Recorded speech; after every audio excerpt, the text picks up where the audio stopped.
चलिए, जो हमारा नेक्स्ट टॉपिक है उसका नाम है सेल्स और बैटरीज़। ठीक है, सेल को अगर हम सीरीज़ में लगा दें तो वो बैटरी बनता है। 2 सेल 3 सेल से बैटरीज बनती है।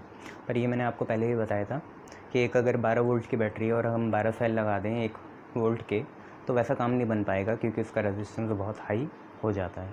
ठीक है, तो अब हम ज़रा सेल्स या बैटरीज़ की बात करते हैं। सेल्स तो आपके जनरली छोटे वाले हो गए, बैटरी जैसे कार की हो गई। तो 2 तरह के सेल होते हैं आपके, प्राइमरी सेल और दूसरा होता है सेकेंडरी सेल। 2 तरह के आपके सेल होते हैं, प्राइमरी सेल और सेकेंडरी सेल। ठीक है, सेकेंडरी सेल के अंदर ही लेड ऑक्साइड की बैटरी आती है, लेड स्टोरेज बैटरी। इसमें एक और चीज़ आती है जो हम एस्ट्रोनॉट लोग यूज़ करते हैं, फ्यूल सेल। एस्ट्रोनॉट लोग होते हैं जो वो ईंधन या फ्यूल यूज़ करते हैं, उसे फ्यूल सेल बोलते हैं। हाइड्रोजन ऑक्सीजन फ्यूल सेल होता है ना। प्राइमरी सेल में 2 आते हैं, ड्राई सेल जिसे हम लेक्लांचे सेल भी बोलते हैं, लेक्लांचे सेल, और एक और आता है जिसे हम बोलते हैं मर्क्यूरी सेल या बटन सेल। बटन वाले होते हैं ना सेल, छोटे छोटे वाले, मर्क्यूरी सेल या बटन सेल। इनको अलग अलग क्यों करा? देखिए, इनकी सबसे ख़ास बात क्या है, ड्राई सेल आप एक बार यूज़ करते हो तो नया लाना पड़ता है, वो दोबारा रिचार्ज नहीं होता, ज़्यादा लाइफ नहीं होती। जबकि लेड स्टोरेज वाली बैटरी रिचार्ज हो जाती है। फ्यूल सेल भी हो जाते हैं, जो आपकी लिथियम आयन की बैटरी आती है मोबाइल की, वो भी रिचार्ज हो जाती है ना, ये चीज़ें। अब हम कहाँ आ गए? अब हम इलेक्ट्रोकेमिकल या इलेक्ट्रोलिटिक सेल में आ गए या इलेक्ट्रोकेमिकल, ये पता करो ज़रा। डैनियल सेल, वो सारी चीज़ें क्या थी? केमिकल आ गया, जहाँ वहाँ केमिकल से इलेक्ट्रिकल होगा, तो ये भी तो वही है। ठीक है, तो देखो प्राइमरी सेल क्या होता है। प्राइमरी सेल वो होता है which has low operational voltage, इसमें कम होती है, 5-6 वोल्ट का होता है, which has low operational voltage, इनकी वोल्टेज कम होती है। दूसरा, आर नॉन रिचार्जेबल, इन्हें रिचार्ज नहीं करा जा सकता। ठीक है, दूसरी बात क्या होती है? लो ऑपरेशनल वोल्टेज होती है, नॉन रिचार्जेबल होता है, और क्या होता है? छोटा होता है, एफिशिएंट होता है। पहली बात तो एफिशिएंट होता है, और पोर्टेबल होता है, छोटा सा रहता है, वेट होता है, लाइट वेट होता है। ठीक है, सेकेंडरी सेल क्या है? Which can be recharge again and again, high potential value होती है इनकी, which can be recharge again and again, बार बार इसे रिचार्ज कर सकते हैं, अगेन एंड अगेन, बार बार इसे रिचार्ज करा जा सकता है। इसके पीछे एक कारण है। अगर मैं आपसे क्वेश्चन पूछूं कि why primary cell can't be rechargeable, या why primary cell can't be recharge again and again, तो इसमें एक सबसे मेन बात क्या है, यह है क्यों नहीं कर पाता, वो आप लोग स्टार लगा के लिख लीजिए कि why there is a case that primary cell are non rechargeable but secondary cells are rechargeable. Secondary cell को रिचार्ज कर सकते हो, प्राइमरी को नहीं कर सकते। इसके पीछे एक कारण है, वो लिख लो यहाँ पे है। क्वेश्चन आपको समझ में आ गया, why primary cell are non rechargeable, तो आप ये लिखो because in primary cell electrochemical reaction are not reverse, electrochemical reaction are non reversible even using external source कोई एक्सटर्नल सोर्स लिया, जैसे इलेक्ट्रिक फील्ड ही हो गई एक्सटर्नल, उससे भी नहीं होगा रिचार्ज। मतलब जो इसकी फाइनल इलेक्ट्रोकेमिकल रिएक्शन आएगी उसको हम पलट नहीं सकते। जैसे रिएक्टेंट को प्रोडक्ट नहीं बना सकते, प्रोडक्ट को रिएक्टेंट नहीं बना सकते, ए से बी चल रहा है, बी से ए नहीं बना सकते। खुद ही समझो, जैसे ए रिएक्टेंट था, बी प्रोडक्ट था, प्रोडक्ट बन गया, आउटपुट मिल गया। अब बी को रिएक्टेंट के जैसे यूज़ कर लें, मतलब इनपुट को आउटपुट बना दें, आउटपुट को इनपुट बना दें, ऐसा यहाँ नहीं चल सकता। यहाँ चलता है, मर्क्यूरी सेल में चलता है, फ्यूल सेल में चलता है, लिथियम आयन बैटरी में चलता है, यहाँ नहीं चल सकता, यहाँ हो ही नहीं सकती। कैसे भी कर लो, चाहे एक्सटर्नल इलेक्ट्रिक फील्ड का भी यूज़ करो, इसकी इलेक्ट्रोकेमिकल रिएक्शन रिवर्स नहीं होती, नॉन रिवर्सिबल हो सकती है, कांट बी रिवर्स, इसलिए हम इसे बार बार यूज़ नहीं कर सकते। ठीक है, तो प्राइमरी सेल सेकेंडरी सेल आप लोगों ने देखा क्या चीज़ है, रिवर्स करके देख लो एक और बार, आगे बढ़ते हैं। फिर प्राइमरी सेल में हमें 2 पढ़ने हैं, ड्राई सेल जिसे हम लेक्लांचे सेल भी कहते हैं। इनसे 1-2 मार्क्स के क्वेश्चन आते हैं थ्योरी वाले ना, रिएक्शन इनकी इतनी मैटर नहीं करती, हाँ पर पढ़ लेना, मैं टेस्ट में पूछूंगा, ठीक है। तो कमर्शियल सेल्स में प्राइमरी सेल में पहला है ड्राई सेल। ड्राई सेल ये जिसे हम बोलते हैं लेक्लांचे सेल, ड्राई सेल या लेक्लांचे सेल। इसका जरा एक बार डायग्राम देख लो कैसा है। इसमें जिंक का कंटेनर होता है, इलेक्ट्रोलाइट होता है, कैथोड होता है, एनोड होता है, बहुत सी चीज़ें होती हैं। तो पहले ये देख लो ड्राई सेल, ये लेक्लांचे सेल हम पढ़ रहे हैं, ठीक है।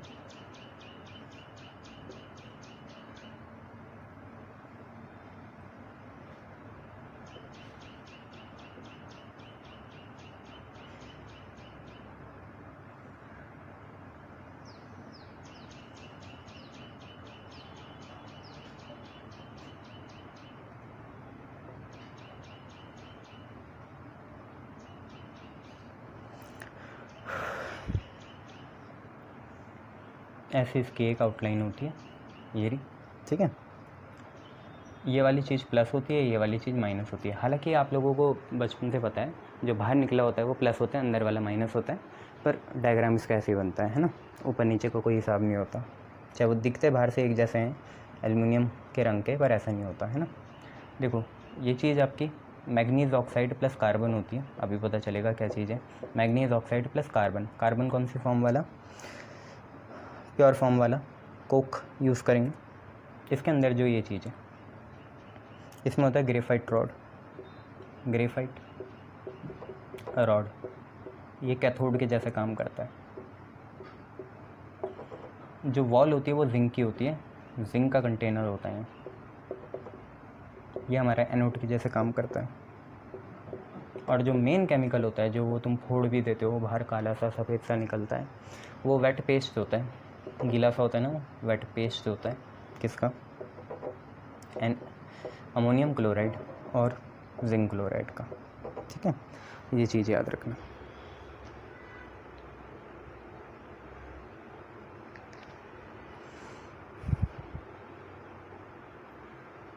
ठीक है, याद रख लो क्या क्या चीज़ें हैं। जिंक कंटेनर जो बाहर की इसकी वॉल है वो एनोड के जैसे काम करेगी, ग्रेफाइट की जो रॉड है अंदर वो कैथोड के जैसे काम करेगी। वेट पेस्ट रखते हैं हम किसका, NH4Cl और ZnCl2 का, ये आपका इलेक्ट्रोलाइट के जैसे काम करता है, ठीक है। और साथ में MnO2 प्लस कार्बन भी यूज़ करते हैं, ठीक है। आपको पता है इसका इलेक्ट्रोलिसिस होगा, ये सारी चीज़ें हैं। डायग्राम देख लो,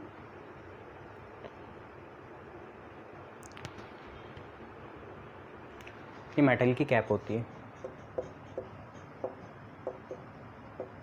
और यहाँ पे ना जिंक कंटेनर के बाहर हम कार्डबोर्ड जो होता है कागज़ का, उसका इंसुलेशन लगाते हैं। जिंक कंटेनर के बाद किसका, कार्डबोर्ड का क्या लगाते हैं, इंसुलेशन लगाते हैं, ठीक है। ये सारी चीज़ आप लोग देख लेना, डायग्राम देख लो ठीक से। इसके 2-3 खामियां हैं वो मैं आपको बताता हूँ। ज़िंदगी भर ये वोल्टेज कितनी देगा पहले ये देख लो। कैथोड एनोड रिएक्शन आप लोगों को याद करनी होगी, मुझे अभी तक याद नहीं है। हाँ ये है कि हर साल याद करता हूँ, याद हो जाती है। आपको भी 1-2 साल याद करनी है, ठीक है। ऐसी बिना फैक्ट वाली चीज़ें याद नहीं होती। तो इलेक्ट्रोड रिएक्शन देख लो, एनोड में कौन सी होगी, कैथोड में कौन सी होगी। एनोड में जिंक जो है उसका रिडक्शन होगा, ऑक्सीडेशन होगा। जिंक 2+ प्लस 2 इलेक्ट्रॉन जिंक का है ना। एनोड में जो है इसका क्या हुआ, ऑक्सीडेशन हुआ। कैथोड में आपको पता है रिडक्शन होगा, मतलब इलेक्ट्रॉन मिलेंगे यही वाले। तो कैथोड में कौन है, 2MnO2 प्लस 2NH4 पॉजिटिव। और यहीं से दिक्कत आती है, 2 MnO2 है, 2 NH4 पॉजिटिव है और 2 इलेक्ट्रॉन है, 2 इलेक्ट्रॉन है, मिलके बनाते हैं 2 MnOOH बन रहा है, 2 MnO एंड देन OH, ठीक है, प्लस 2 NH3 आ जाता है। ये आपको याद करनी पड़ेगी, 1-2 साल ही तो याद करनी है, 1-2 साल भी कहाँ, 1.5 साल करनी है, ठीक है। 2 देख लो, एनोड और कैथोड में कौन कौन सी हैं। एनोड में तो है आपका जिंक होगा, तो याली तो याद भी नहीं करनी, जिंक का ऑक्सीडेशन है मतलब 2 इलेक्ट्रॉन रिड्यूस होंगे, यहाँ से याद कर लेना, ठीक है। कि MnO2 2 लेने, NH4 पॉजिटिव लेने, 2 इलेक्ट्रॉन लेने, अमोनिया बना देना, N 2MnOOH बना देना है, 2MnOOH। 2Mn ठीक है, 4O ठीक है, 2N ठीक है, H कितने हो गए, 6 हो गए, 4 4 2 जा 8, 2 यहाँ यूज़ हो गए, 6 ही हो गए। हाँ ठीक है, सारी बैलेंस है। ठीक है, अब ज़रा ये देखना है कि ज़रा यहाँ पे मैग्नीज के ऑक्सीडेशन स्टेट देखो MnO2 में, देखो MnO2 में रिड्यूस हुआ ना वो, तो देखो कितना रिड्यूस हुआ MnO2। मान लो इसकी X है, ऑक्सीजन की -2 होती है, तो 2 है, तो 2 × -2 प्लस X बराबर कितने के, 0 के। है तो ये न्यूट्रल कंपाउंड ही ना, तो 2 × ऑक्सीजन का -2 X है, X की वैल्यू कितनी आ गई, +4 आ गई। ठीक है ना, Mn का X माना, 2 × O का कितना, -2, तो X की वैल्यू 4 आ गई, तो यहाँ पे 4 रख लेना। और यहाँ पे देखो MnOOH में देखो OH अपने साथ -1 लेके आएगा, ये O अपने साथ -2 लेके आएगा, तो Mn की X मान लो, O की कितनी, -2, OH की कितनी, -1, बराबर कितने के, 0। है तो ये भी न्यूट्रल। X की वैल्यू कितनी हो गई, +3 हो गई, तो यहाँ पे +3 आ रही, तो +4 से +3 में रिड्यूस हो गया कौन, Mn, याद रखना। +4 से किस में, +3 में रिड्यूस हो गया। क्लियर है, शाबाश।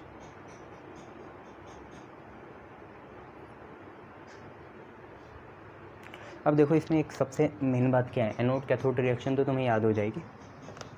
अमोनिया तुम्हें पता है बड़ी ख़तरनाक चीज़ है। मान लो ये जो अमोनिया गैस है ये इवॉल्व होती है रहती है, बनेगी जब जब आप सेल को यूज़ करोगे। जैसे आपने इसको यूज़ करा किसी भी अप्लाइंस में, टीवी रिमोट में करा, जब जब आप प्रेस करोगे तो ये अमोनिया गैस रिलीज़ होगी, क्योंकि ये रिएक्शन चलेगी दोनों वाली। ठीक है, अब जब ये अमोनिया रिलीज़ होता रहेगा तो एक समय ऐसा भी आएगा कि जो हमारा सेल का सिलेंडर है वो इसे झेल नहीं पाएगा, उसकी टॉलरेंस लिमिट पार हो जाएगी। गैस इतनी भर गई कि ये फूल गया, फूलते नहीं है सेल, तो गैस इतनी भर गई कि ये फूल गया। अब उसके बाद की भी बात कर रहा हूँ, फूलने के बाद क्या होगा, बर्स्ट होगा, फटेगा, बट फटता नहीं है सेल, फूल जाता है पर फटता नहीं है।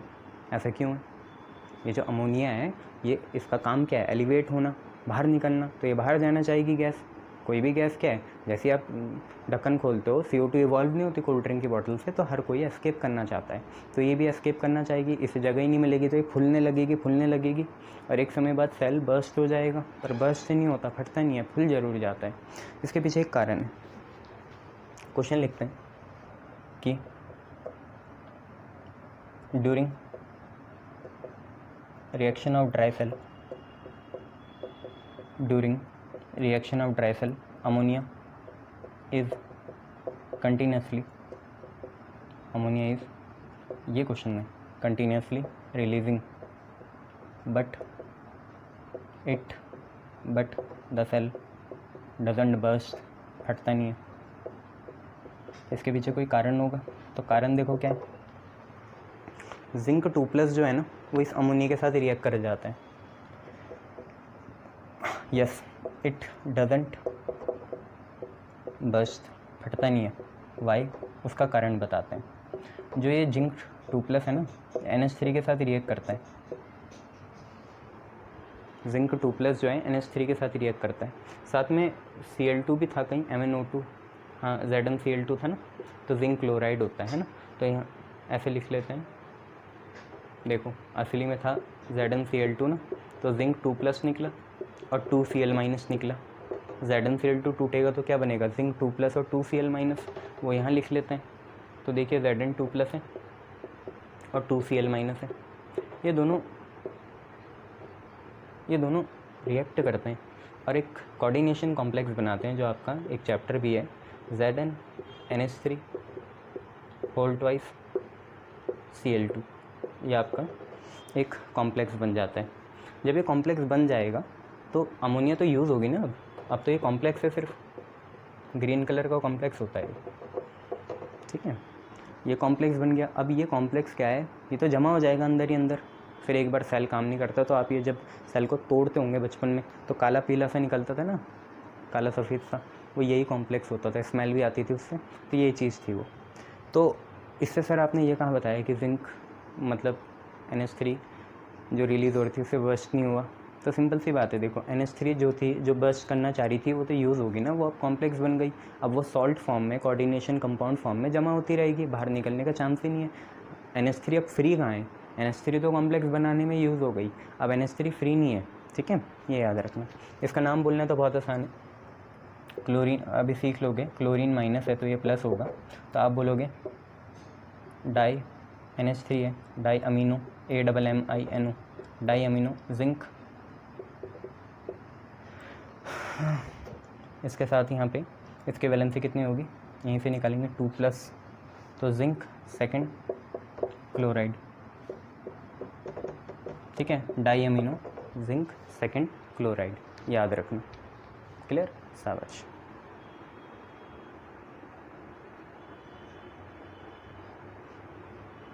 अभी ये याद करने की ज़रूरत नहीं है।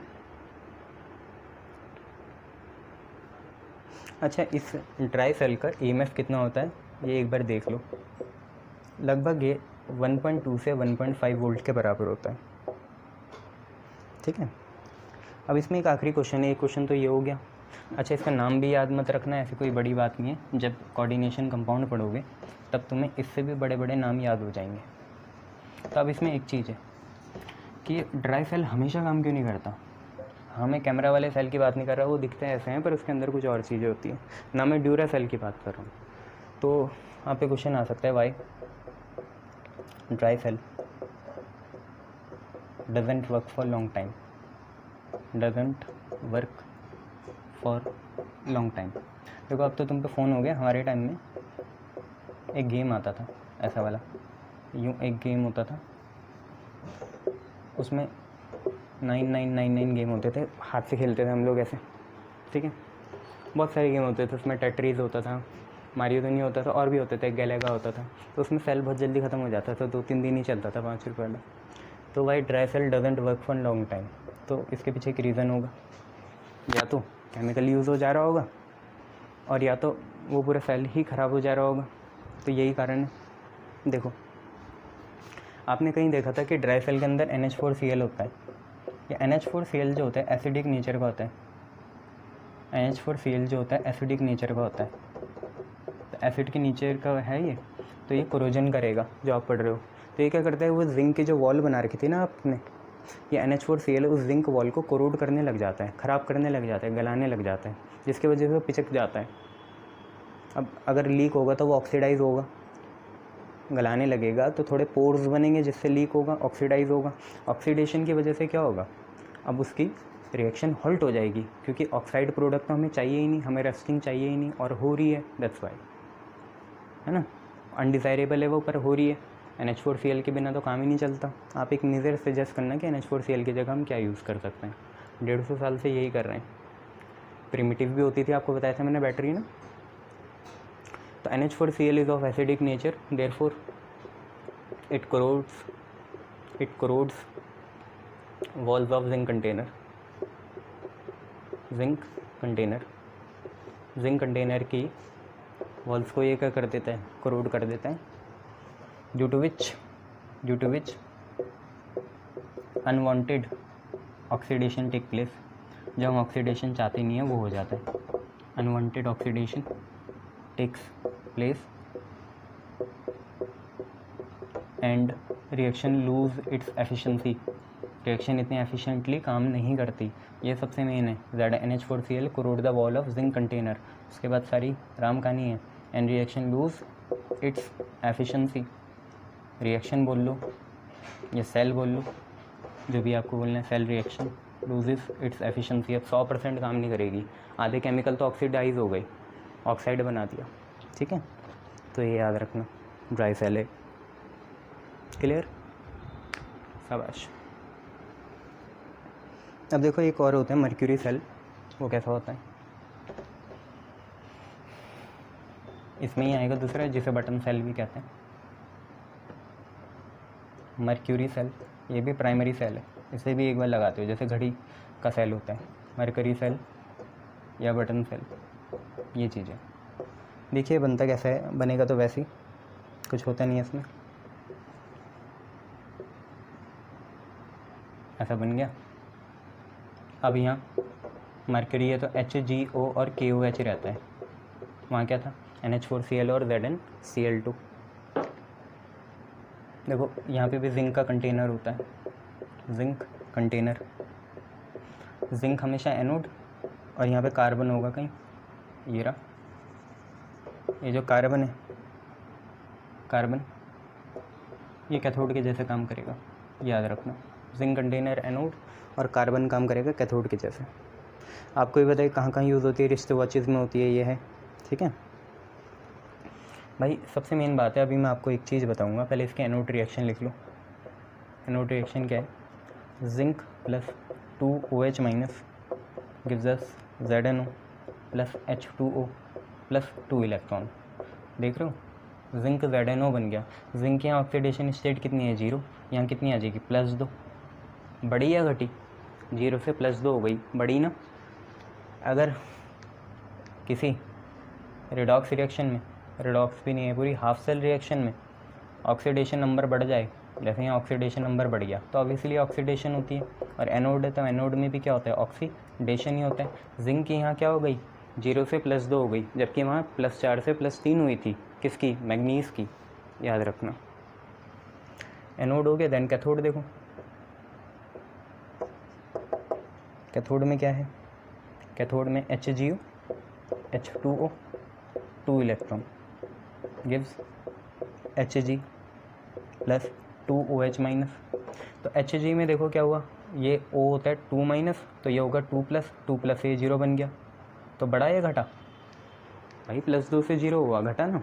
घटने को क्या बोलते हैं, रिडक्शन। तो इसका क्या हुआ, रिडक्शन हुआ, याद रखें, ठीक है। एक पेपर में लिख लेना तो सही होगा।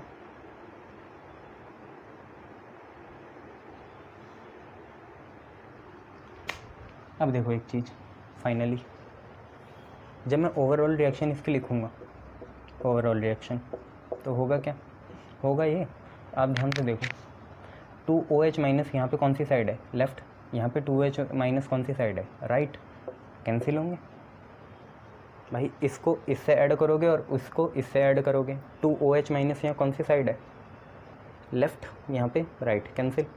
2 इलेक्ट्रॉन से 2 इलेक्ट्रॉन भी कैंसिल, लग रहे तुम्हें सेम साइड है, पर देखो ये एरो के बाद है और ये एरो के पहले है, यहाँ पे ये एरो के पहले था, ये एरो के बाद है, कैंसिल होंगे। तो ओवरऑल रिएक्शन जब इसके तुम लिखोगे तो होगा क्या, यहाँ से जिंक आया, जिंक मतलब राइट से ऐड, लेफ़्ट से, ये राइट है ये लेफ़्ट है, तो लेफ़्ट में यहाँ जिंक है, यहाँ पे लेफ़्ट में क्या है, HgO और H2O, ठीक है। नेक्स्ट, उधर क्या है, राइट में ZnO है और क्या है, H2O है, शाबाश, और क्या है, Hg है, वेरी गुड। तो H2O तो कैंसिल कर सकता ना मैं, दोनों से कैंसिल कर दिया, तो यही तो बचा सिर्फ भाई। ये तो डिस्प्लेसमेंट रिएक्शन हो गई, zinc plus mercury iodide gives zinc iodide plus mercury. क्या यहाँ पे ओवरऑल रिएक्शन में कोई आयंस है, नहीं है, ओवरऑल रिएक्शन में कोई आयंस नहीं है। तो since overall reaction doesn't contains any ions, overall reaction कोई आयंस कंटेन नहीं करती, देयरफॉर यहाँ से कोरोजन होने का खतरा टल जाता है।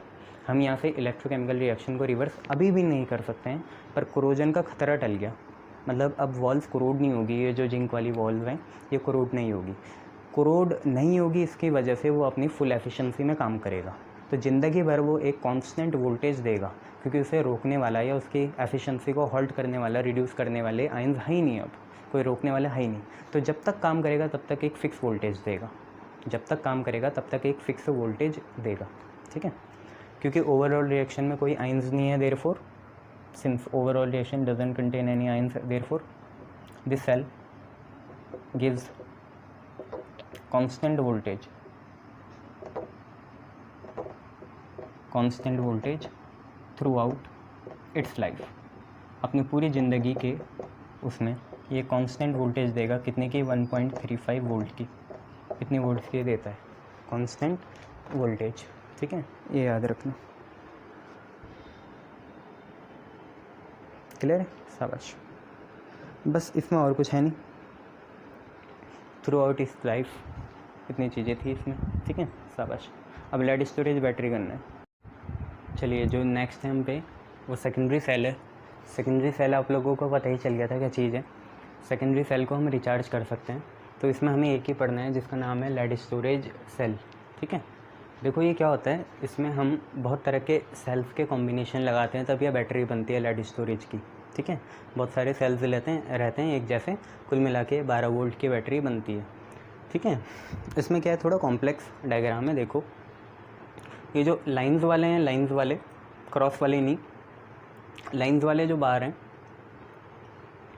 ये हैं PB/PbSO4, लेड होता है PB प्लस PB सल्फेट यहाँ पे एनोड के जैसे काम करेगा, जो ये 2 बना रखे। एक्चुअल में ये 3-4 होते हैं, ठीक है, पर 2 से काम चल जाएगा। और ये जो क्रॉस वाले हैं ये, ठीक है, ये जो क्रॉस वाले हैं ये PB प्लेट हैं, साथ में इसमें PbO2 है। तो PB दोनों में ही है, एनोड में SO4 है PbSO4, और यहाँ पे लेड ऑक्साइड है PbO2 कैथोड में। ठीक है, तो एनोड में क्या है PB प्लस PbSO4 और कैथोड में क्या है PB प्लस PbO2।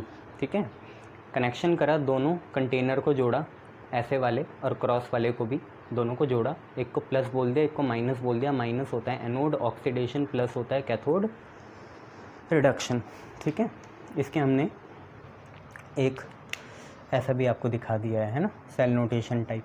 कैसे है, सबसे पहले एनोड कैथोड, राइट में कौन होता है कैथोड, लेफ्ट में कौन होता है एनोड। राइट में क्या होता है रिडक्शन, लेफ्ट में क्या होता है ऑक्सीडेशन। राइट में कौन होता है रिएक्टेंट होते हैं, लेफ्ट में कौन होता है प्रोडक्ट होता है ना। और बीच में हमने क्या लिखा, ये H2SO4 जो है डिल्यूट, ये हमारा इलेक्ट्रोलाइट है।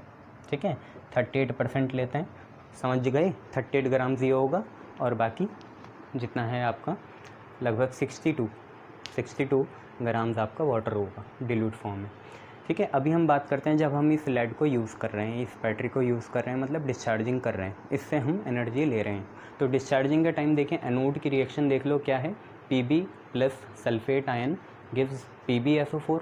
PbSO4 बनाएगा और 2 इलेक्ट्रॉन निकलेंगे। एनोड में तो इलेक्ट्रॉन लूज़ ही करता है, आज सल्फेट आयन ने इलेक्ट्रॉन लूज़ करे, तो PB plus sulphate ion gives PbSO4 और 2 माइनस बन गया 2 इलेक्ट्रॉन। कैथोड देखिए क्या है, lead oxide PbO2 plus SO4 2 minus, क्योंकि सल्फेट इस पर भी है ना। कैथोड में सल्फेट कहाँ से आया, अच्छा ज़्यादा क्वांटिटी में होगा, H2SO4 का सल्फेट आया बच्चे। ठीक है, H2SO4 का सल्फेट आए यहाँ पे। ठीक है, तो PbO2 plus SO4 2 minus plus 4H positive. देखो ये दोनों जोड़ेंगे, 4H पॉजिटिव और SO4 2 माइनस, क्या बनेगा H2SO4 बनेगा, नहीं बनेगा। ठीक है, तो 2 हाइड्रोजन उधार लेने पड़ेंगे, तो 2H पॉजिटिव मान लेते हैं। 2H positive plus SO4 2 minus क्या बनेगा, H2SO4 बनेगा। फिर 2 हाइड्रोजन वाटर बनाने के लिए यूज़ हो जाएंगे। देखो O2 है ना, तो 2 हाइड्रोजन वाटर बनाने के लिए यूज़ हो जाएंगे। ठीक है, तो याद रखना ये सल्फेट जो आया हमारा कहाँ से आया, इलेक्ट्रोलाइट से आया, जो हमारा H2SO4 था। ठीक है, तो एनोड की देख ली, PB plus SO4 2 minus gives us PbSO4 plus 2 electron. Cathode की क्या है, PbO2 plus SO4 2 minus plus 4H positive plus 2 electron gives us PbSO4 plus 2H2O। ठीक है, दोनों रिएक्शन याद रखना। अब ओवरऑल दोनों को ऐड करेंगे तो देखो 2 इलेक्ट्रॉन से 2 इलेक्ट्रॉन कैंसिल हुआ बच्चे, और क्या हुआ, देखो PB प्लस SO4 2 माइनस, और ये भी SO4 2 माइनस है, और PbO2 है और 4H प्लस है। लेफ़्ट साइड तो ये है, तो PB प्लस PbO2 लिख देंगे, पहले लिख दिया PB plus PbO2, 4H plus लिख दिया, SO4 2 माइनस 2 हैं तो 2SO4 2 माइनस लिख दिया। राइट साइड क्या बचा, PbSO4 plus PbSO4 plus 2H2O, तो PbSO4 हो गया 2 PbSO4 और 2H2O, याद रखना है ना। एनोड में कौन है, PbSO4 है, और साथ में कौन है PB, कैथोड में कौन है PbO2 और PB है। ठीक है, एनोड की रिएक्शन लिखेंगे तो क्या है, PB plus SO4 2 minus gives us PbSO4 plus 2 electron. Cathode के लिखेंगे तो क्या लिखेंगे, PbO2 plus SO4 2 minus plus आपका 4H पॉजिटिव प्लस यही 2 इलेक्ट्रॉन और PbSO4 plus 2H2O, electron cancel हो जाएंगे, या तो कैंसिल हो गए, ये समझो ये यहाँ आ गए। ठीक है, और दोनों को ऐड कर लो तो PB plus PbO2 plus 2SO4 2 minus plus 4H positive यहाँ लिख दिया, और PbSO4 प्लस PbSO4 हुआ 2 PbSO4 प्लस 2H2O। ये हम कब बोल रहे हैं, जब हम इसे यूज़ करेंगे डिस्चार्जिंग। ठीक है, अब इसमें एक नुकसान है बेटा, होता क्या है कि जब हम इसे यूज़ कर लेते हैं तो क्या होगा, H2SO4 यूज़ अप हो रहा है, क्योंकि इसका सल्फेट और H प्लस जो है प्रोटॉन वाली फॉर्म, जब ये टूटेगा 2H पॉजिटिव और SO4 2 माइनस, तो दोनों फॉर्म यूज़ हो रही हैं कैथोड और एनोड दोनों में, तो होगा क्या, धीरे धीरे इसकी डेंसिटी कम होती रहेगी, डेंसिटी क्या होती रहेगी? कम। जितना आप यूज़ करते रहोगे उतनी डेंसिटी क्या होगी? कम। ऐसा तो आपके फ़ोन में भी होता है, बैटरी की जो अंदर एसिड होता है उसकी डेंसिटी कम होती रहती है, तो बैटरी रिप्लेस करनी पड़ती है 1-2 साल में, वही चीज़ है। तो धीरे धीरे जब हम डिस्चार्जिंग करते रहेंगे, क्योंकि H2SO4 का प्रोटॉन और सल्फेट दोनों आयन यूज़ हो रहे हैं, तो इसकी डेंसिटी होती रहेगी कम।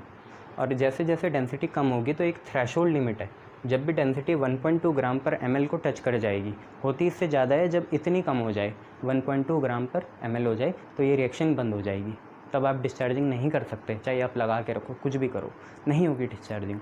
जब डेंसिटी इतनी कम हो जाए 1.2 ग्राम पर ml, तब ये रिक्वायरमेंट करता है, इसको ज़रूरत है रिचार्ज करने की। ठीक है, थोड़ा थ्रस्ट मारेगा, जैसे कम पेट्रोल होता है तो स्टार्ट तो हो जाती है, आगे नहीं बढ़ती, वही बात है ना। डेंसिटी पहले ज़्यादा होती है, फिर इसके बाद जब भी 1.2 ग्राम पर ml को टच कर जाएगा तो रिएक्शन स्टॉप हो जाएगी, फिर रिएक्शन काम नहीं करेगी और तब ये रिचार्ज मांगेगा। ठीक है, डिस्चार्ज हो गया, 1.2 ग्राम पर ml टच कर दिया, अब इसे रिचार्ज मांगेगा। तो रिचार्ज में क्या करना है? सारी रिएक्शन रिवर्स कर देनी है। इसको पहले लिखना है, उसको बाद में, इसको पहले लिखना है, उसको बाद में, दोनों को ऐड करना है। जो यहाँ पे प्रोडक्ट है वो यहाँ पे रिएक्टेंट बन जाएगा और जो यहाँ पे रिएक्टेंट है वो यहाँ पे प्रोडक्ट बन जाएगा। Reverse the reaction. ठीक है, ये बात है। रिवर्स क्यों करनी पड़ी रिएक्शन? क्योंकि जैसे ही ये डेंसिटी कम होगी ना H2SO4 की, तब तक आप ये PbSO4 पूरा यूज़ कर चुके होंगे और जितनी भी H2SO4 की थ्रेशोल्ड लिमिट है वो भी पूरी यूज़ कर चुके होंगे, तब ये रिचार्ज मांगेगा। और जैसे आप रिचार्ज करना शुरू करोगे तो ये सेल भी इलेक्ट्रोलिटिक सेल के जैसे काम करेगा। है तो ये इलेक्ट्रोकेमिकल सेल, पर ये खुद भी इलेक्ट्रोलिटिक सेल के जैसे काम करेगा। इलेक्ट्रोलिटिक सेल का काम क्या होता है कि इलेक्ट्रिकल एनर्जी से क्या बनाना? केमिकल एनर्जी बनाना। तो होगा क्या? इलेक्ट्रिसिटी हम बाहर से देंगे, रिचार्ज करने के लिए इलेक्ट्रिसिटी बाहर से देंगे, तो ये केमिकल्स बनाना शुरू करेगा। कौन कौन से 2 केमिकल बनाएगा जो यूज़ हो गई? एक तो बनाएगा PbSO4 और एक बनाएगा H2SO4। H2SO4 जैसे जैसे ये वैल्यू कम हो गई तो H2SO4 दोबारा यहाँ पे जमा होता रहेगा बहुत सारा। H2SO4 दोबारा यहाँ पे जमा होता रहेगा बहुत सारा। ठीक है, और PbSO4 भी अपने अपनी फॉर्म में जमा हो जाएगा एनोड में। ठीक है, तो अब क्या हुआ? जब भी चार्जिंग की बात आई यहाँ पे, तो ये इलेक्ट्रोकेमिकल सेल के जैसे काम नहीं करा, इसने केमिकल से इलेक्ट्रिकल एनर्जी नहीं दी, अब ये इलेक्ट्रोलिटिक सेल बन गया। दोनों काम कर सकता है ये। अब ये इलेक्ट्रोलिटिक सेल की मदद से क्या करेगा? इलेक्ट्रोलिटिक सेल का प्रिंसिपल क्या है? इलेक्ट्रिकल से केमिकल बनाना। तो इलेक्ट्रिकल एनर्जी मिलेगी और ये केमिकल क्या बनाएगा? जो कम हुए, जिनकी थ्रेशोल्ड लिमिट आ गई। जैसे H2SO4 भी बनाएगा और PbSO4 भी बनाएगा। बन गए, जमा हो जाएंगे 38% पे, ये भी आ जाएगा, जमा हो गए। जितनी इसकी एडिक्वेट डेंसिटी है उतनी आ जाएगा, जितना केमिकल चाहिए उतना आ जाएगा और दोबारा फिर हम इसे डिस्चार्ज कर सकते हैं। तो रिचार्ज देन डिस्चार्ज। रिचार्ज के टाइम इलेक्ट्रोलिटिक सेल के जैसे काम करेगा और इलेक्ट्रिकल से केमिकल बनाएगा।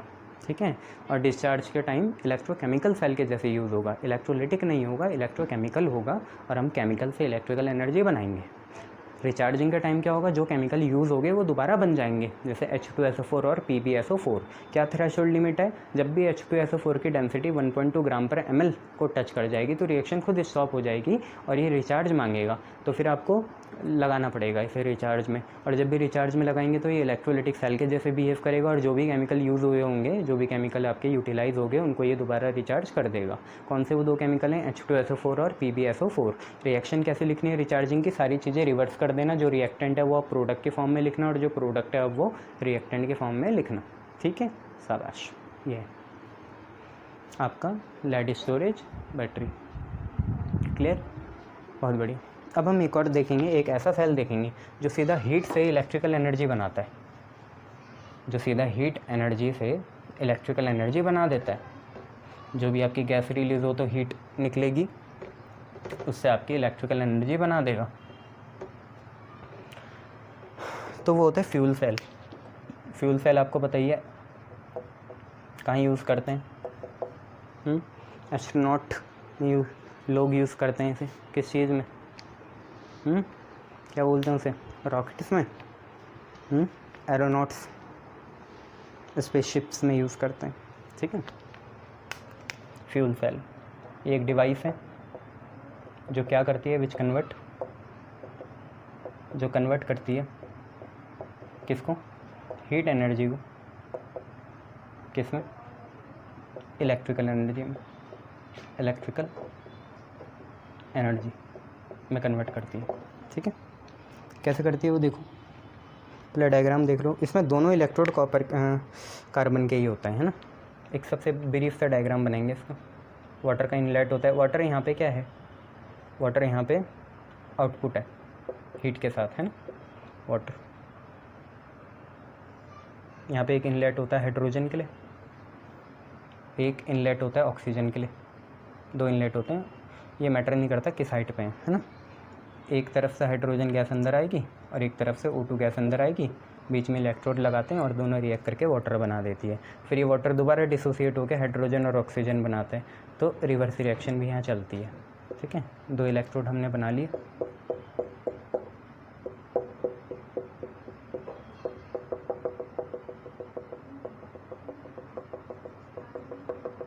ये है, यहाँ पे बेटा हम एक इलेक्ट्रोलाइट यूज़ करते हैं। वो इलेक्ट्रोलाइट कौन होता है? NaOH, KOH का हो सकता है सॉल्यूशन। ठीक है, एक्वस नहीं, डिल्यूट ही यूज़ करेंगे। ठीक है, ये दोनों जो हैं, ये और ये दोनों, ये हैं कार्बन रॉड्स, कार्बन के रॉड्स, वे इलेक्ट्रोड। और इसमें हम कैटलिस्ट भी यूज़ करते हैं। कैटलिस्ट आप कोई सा भी यूज़ कर सकते हैं जो रेट ऑफ रिएक्शन को इंक्रीज़ कर सकता है ना, तेज़ी से बने। जैसे प्लेटिनम यूज़ कर लो। ठीक है, प्लेटिनम आप लोग यहाँ यूज़ कर सकते हो। ठीक है, और क्या यूज़ करोगे? सिल्वर कर सकते हो, और कौन से कर सकते हो? कोबाल्ट ऑक्साइड कर सकते हो, है ना। ये सारी चीज़ें यूज़ कर लेना। तो आपको पता चलिए इलेक्ट्रोलाइट यहाँ होते हैं NaOH, KOH, दोनों कार्बन के इलेक्ट्रोड्स हैं। कैटलिस्ट आप प्लेटिनम AgCOO यूज़ कर सकते हो। हाइड्रोजन ऑक्सीजन का यहाँ इनलेट है, ये इनपुट है। आउटपुट क्या है? वाटर प्लस जो आपकी एनर्जी निकलेगी। ठीक है, यहीं पे हम कनेक्शन निकालते हैं ऐसे, एक प्लस होता है और एक माइनस होता है ना। इसमें एक कैथोड होगा, एक एनोड होगा, तो प्लस वाला कैथोड है और माइनस वाला एनोड है। कैथोड में कटायन, एनोड में अनायन। ठीक है, ये अब एक इसके एनोड रिएक्शन देख लो। वैसे तो काम की नहीं, इसमें आपको यही पूछना है कि फ्यूल सेल के बेनिफिट क्या हैं। ये कुछ चीज़ नहीं पूछता, पर लिख लेते हैं। एनोड में क्या है? एनोड में है 6-7 रिएक्शन तो है, याद कर लो। अभी P ब्लॉक D ब्लॉक के आएगी तब रोते रहोगे, तो अभी से याद करने की आदत डालो। तो 2H2 + 4OH minus gives us 4H2O + 4 electron.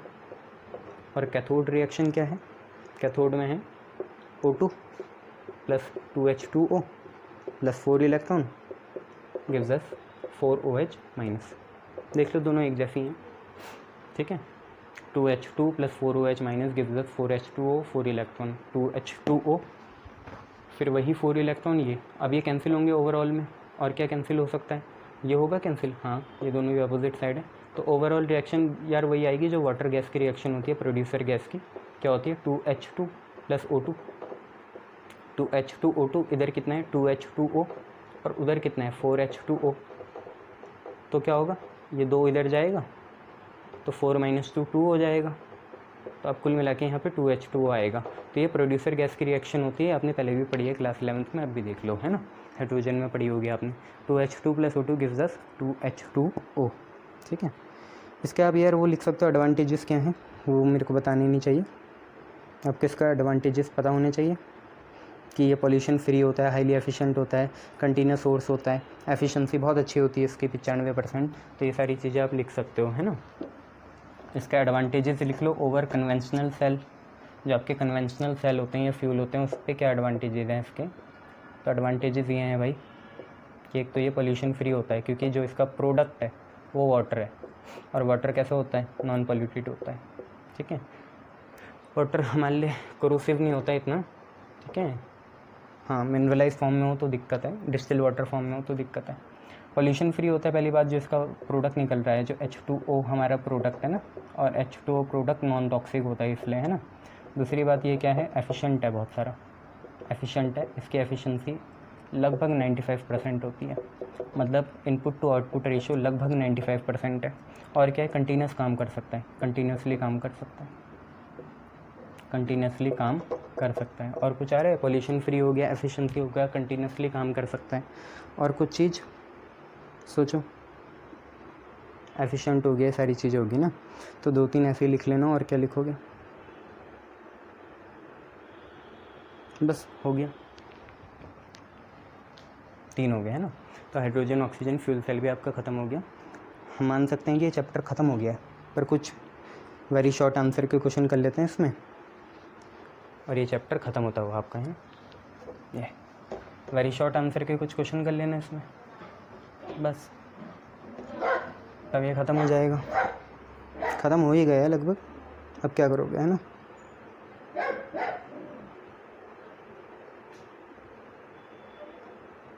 देखो ज़रा कोई क्वेश्चन मिल जाए यार तो आपको बता देता हूँ, है ना। जैसे ये है क्वेश्चन, ये आपको पहले भी बताया था, two metallic elements A and B have following oxidation potential, oxidation है ये याद रखना, have following oxidation potential, reduction नहीं है, ऑक्सीडेशन पोटेंशियल है।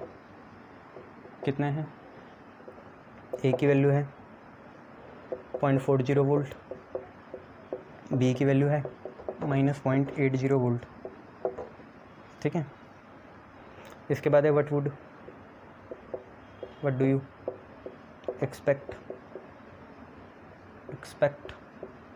if A was added to solution of B। अब सिंपल सी बात ये है, देखो हमारा नेचुरल इंस्टिंक्ट क्या कहेगा कि भाई बी का सॉल्यूशन है, ए को डाला तो ए उसे डिस्प्लेस कर देगा। इसके पीछे एक बैकिंग होनी चाहिए, ठीक है। देखो सिंपल सी बात, नोट लिख लो यहाँ, इफ़ देखो इनमें से बड़ा कौन है, ये माइनस में है वो प्लस में है वो बड़ा हुआ, तो इफ़ पोटेंशियल ऑक्सीडेशन मतलब oxidation potential of A is greater than B, तो ए इस बी को डिस्प्लेस कर देगा, ये याद रखना। आई बात समझ में, ऑक्सीडेशन पोटेंशियल की बात कर रहा हूँ क्या, कि अगर ऑक्सीडेशन पोटेंशियल जो है ए का बी से ज़्यादा हो तो वो इसे डिस्प्लेस कर देगा, बी के सॉल्यूशन में बी को ए डिस्प्लेस कर देगा।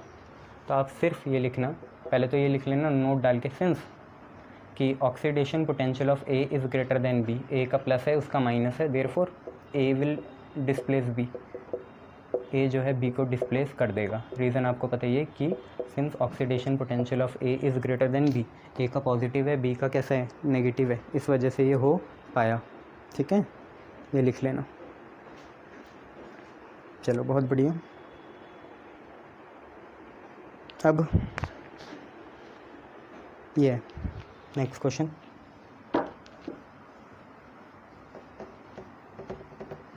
क्या है देखो,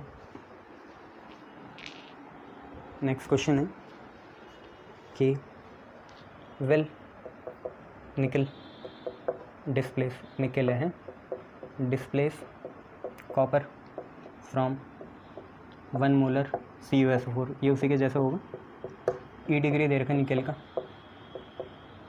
है ना, Ni2+/Ni -0.25 वोल्ट, और ये देखो रिडक्शन पोटेंशियल होता है, ये ऑक्सीडेशन नहीं होता। E degree Cu2+/Cu is equal to +0.34 volt. अब बताओ क्या होगा, ये रिडक्शन पोटेंशियल होता है बच्चे, तो रिडक्शन पोटेंशियल में उल्टा हो जाता है, ठीक है। सुनो, रिडक्शन का क्या फ़लसफ़ा है, या तो इलेक्ट्रोकेमिकल सीरीज़ याद रखो, देखो निकल ऊपर होता है तो वो कॉपर को डिस्प्लेस कर देगा, ठीक है। तो आंसर तो इसका ये होगा यस, निकल will displace copper from copper sulphate solution. पर मैं क्यों ऐसी बैकिंग कर रहा हूँ, क्यों बोल रहा हूँ, क्योंकि ये जो ई डिग्री वैल्यू होती है रिडक्शन वैल्यू होती है। ये जो ई डिग्री आपको दे रखा, ये क्या है, रिडक्शन पोटेंशियल होते हैं, ऑक्सीडेशन नहीं होते। तो बस रिडक्शन पोटेंशियल में ऐसा याद रखो कि नेगेटिव रिडक्शन पोटेंशियल जितना ज़्यादा नेगेटिव होगा ना रिडक्शन पोटेंशियल, उतना ज़्यादा उसकी डिस्प्लेसिंग पावर बढ़ जाएगी, और जबकि वहाँ क्या देखा था आपने, वहाँ पॉजिटिव रिडक्शन नहीं था, वहाँ पॉजिटिव ऑक्सीडेशन था। तो यहीं पे आप ये भी लिख सकते हो इन्वर्स करके कि पॉजिटिव ऑक्सीडेशन पावर, जितनी ज़्यादा पॉजिटिव ऑक्सीडेशन पावर हो जाएगी, बढ़ जाएगी, उतना ज़्यादा वो उसे डिस्प्लेस करता है, ठीक है। तो चाहे ऊपर ही लिख लो पॉजिटिव ऑक्सीडेशन पोटेंशियल, बस। अब इसका उल्टा देखो ज़रा, जहाँ नेगेटिव है अगर ये पॉजिटिव हो जाए, मतलब कोई अगर किसी का रिडक्शन पोटेंशियल पॉजिटिव हो तो उसकी डिस्प्लेसमेंट पावर इन्वर्स हो जाएगी, और किसी का अगर नेगेटिव ऑक्सीडेशन पोटेंशियल हो तो उसकी भी डिस्प्लेसिंग पावर क्या हो जाएगी, कम हो जाएगी। तो रिडक्शन में डिस्प्लेस कौन कर देगा ज़्यादा, जो ज़्यादा नेगेटिव हो। जितना ज़्यादा नेगेटिव होगा उतना बढ़िया, जितना ज़्यादा नेगेटिव रिडक्शन पोटेंशियल होगा, नेगेटिव रिडक्शन पोटेंशियल, उतना ईजिली वो डिस्प्लेस कर देगा। और जितना ज़्यादा पॉजिटिव ऑक्सीडेशन पोटेंशियल होगा उतना ईजिली वो दोबारा डिस्प्लेस कर देगा। एक और बार जितना ज़्यादा पॉजिटिव रिडक्शन पोटेंशियल हुआ, पॉजिटिव रिडक्शन पोटेंशियल, तो उतना कम डिस्प्लेस कर पाएगा। और जितना ज़्यादा नेगेटिव ऑक्सीडेशन पोटेंशियल हुआ उतना भी कम डिस्प्लेस कर पाएगा। डिस्प्लेस करने की बात आई तो रिडक्शन ज़्यादा से ज़्यादा नेगेटिव और ऑक्सीडेशन ज़्यादा से ज़्यादा पॉजिटिव। ना डिस्प्लेस करने की बात आई तो रिडक्शन ज़्यादा से ज़्यादा पॉजिटिव और ऑक्सीडेशन ज़्यादा से ज़्यादा नेगेटिव। ये याद रखना, ठीक है, शाबाश।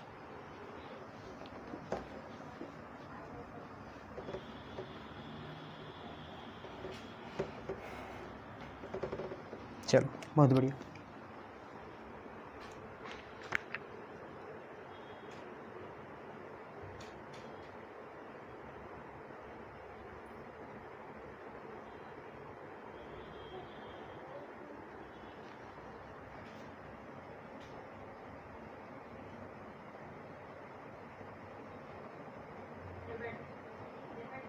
बढ़िया क्वेश्चन नहीं हुई।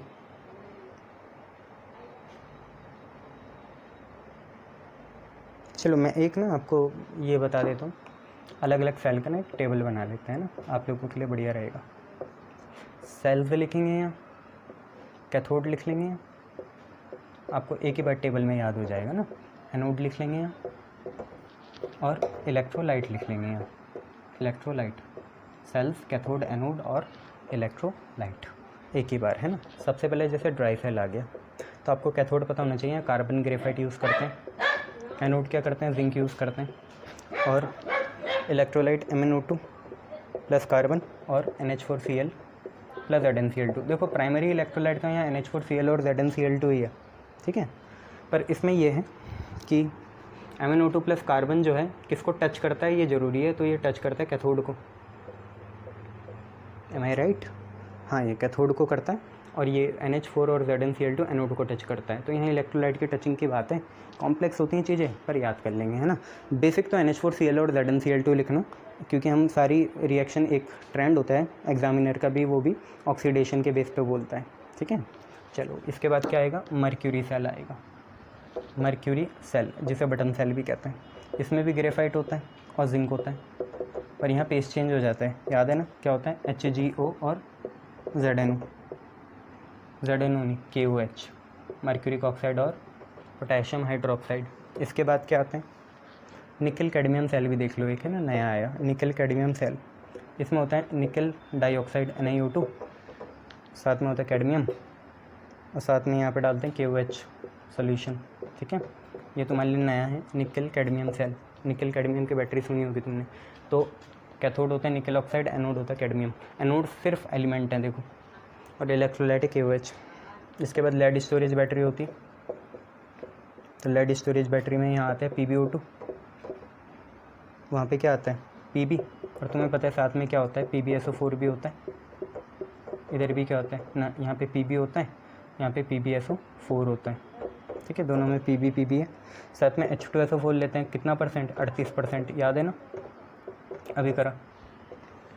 इसके बाद आखिरी आपको पता है H2O2 फ्यूल सेल होता है, हाइड्रोजन ऑक्सीजन फ्यूल सेल।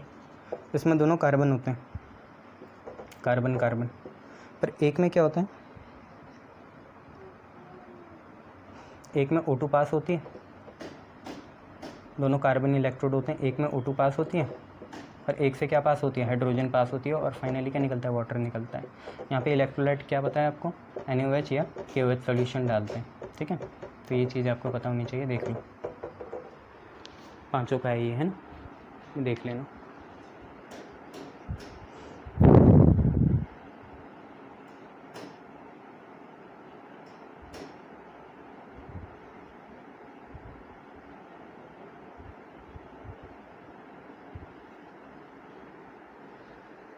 चलो ये देखो नेक्स्ट क्वेश्चन है, ये 11th में भी था रिडॉक्स में, स्पैचुला वाला था ये। स्पैचुला होता है ना केमिस्ट्री का चम्मच, वो चीज़। क्वेश्चन है कि can you store copper sulphate solution in zinc pot. वैसे तो ये जो दो वैल्यू आप लोग याद रखो, ई डिग्री Cu2+ स्लैश Cu कितना होता है और ई डिग्री Zn2+ स्लैश Zn कितना होता है, याद रखो। वैसे तो बढ़िया होता है, ये याद रख लो। इसका होता है 0.34 वोल्ट और उसका -0.76 वोल्ट होता है, याद आया है ना। ये दोनों चीज़ें होती हैं। तो हम स्टोर कर सकते हैं यस, अगर रिएक्टिविटी सीरीज़ देखें, क्योंकि इसका ई डिग्री सेल अगर पॉजिटिव आ गया तो रिएक्शन होगी, स्पॉन्टेनियस होगी, हो जाएगी। और आपको पता है इसका ई डिग्री सेल क्या आता है, आपको ये पता है, हम ई कैथोड माइनस ई एनोड लिखते हैं। कैथोड में तो कॉपर होता है और एनोड में कौन होता है, जिंक होता है। ये ऐसी रहती है रिएक्शन। सारी ये इलेक्ट्रोकेमिकल सीरीज़ से बात सॉल्व होगी तुम्हारी, ठीक है। कहीं से भी डाउनलोड करो, वैसे मैंने भेज ही दी है तुम्हें। ये होता है कैथोड और ये होता है एनोड। ई कैथोड माइनस ई एनोड, ई राइट माइनस ई लेफ्ट, है ना। तो कितना है ये 0.34 और ये माइनस माइनस कितना +0.76, तो लगभग 6 4 10 7 8 9 10 और 11 1.10 वोल्ट आएगा। तो सिंस ई डिग्री सेल क्या है आपका पॉजिटिव है, तो रिएक्शन आपकी कैसी होगी, स्पॉन्टेनियस होगी। रिएक्शन अपने आप हो जाएगी। और जब भी रिएक्शन होगी तो आप बचा नहीं सकते, वो हो गई, नहीं कर सकते फिर स्टोर, क्योंकि वो उसमें घुल जाएगा, रिएक्ट कर जाएगा। तो देयरफॉर अगर हम पुट कर दें, स्टोर कर दें, तो ये रिएक्शन हो जाएगी। बताऊँ कौन सी, CuSO4 + Zn डालोगे तुम और डिस्प्लेस हो जाएगा, बन जाएगा ZnSO4 + Cu। तो नुकसान है भाई। जमा किसे करना चाहे था, जिंक को, नहीं कॉपर सल्फेट को जिंक में, सॉल्यूशन को जिंक में, जबकि मिलेगा क्या, ZnSO4 मिलेगा, ठीक है। तो दिक्कत हो जाएगी। So it is advisable to not store, so we shouldn't store. हमें क्यों स्टोर नहीं करना चाहिए, क्योंकि हमने जमा तो करा था कॉपर सल्फेट को, पर मिलेगा क्या, जिंक सल्फेट, डिस्प्लेसमेंट हो जाएगी, इसलिए जमा करना एडवाइजेबल नहीं है, ठीक है, याद रखना। शाबाश।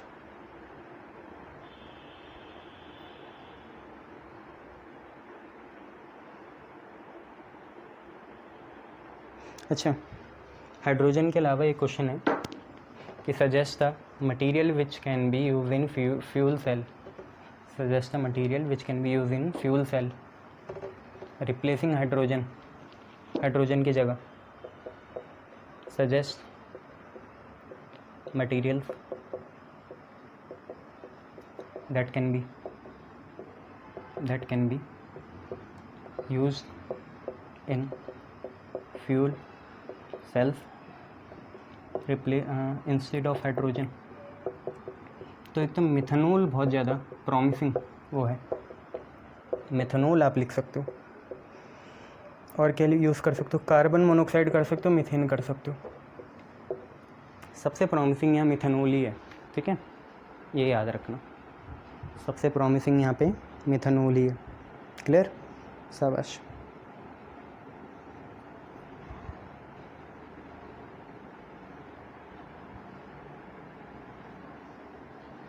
चलो अब एक ये करना, इंक्रीजिंग ऑर्डर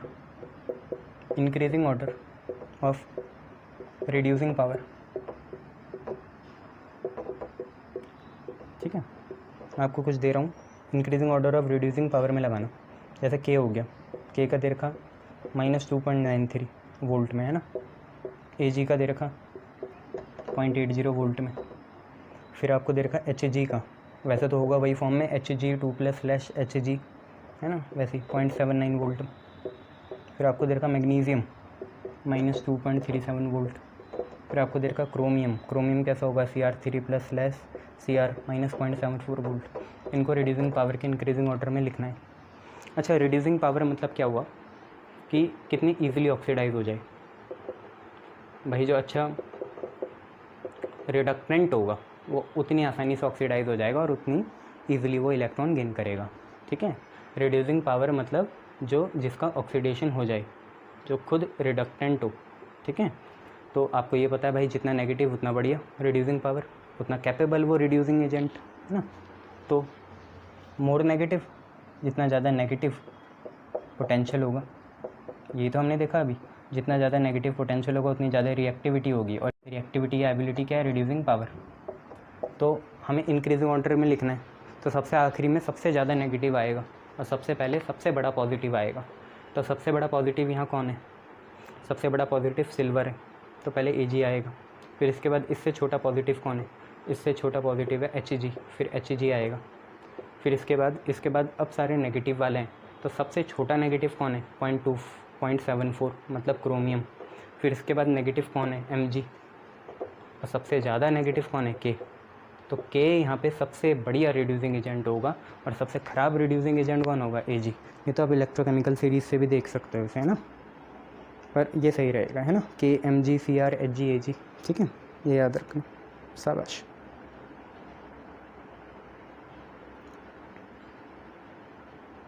क्लियर, बहुत बढ़िया।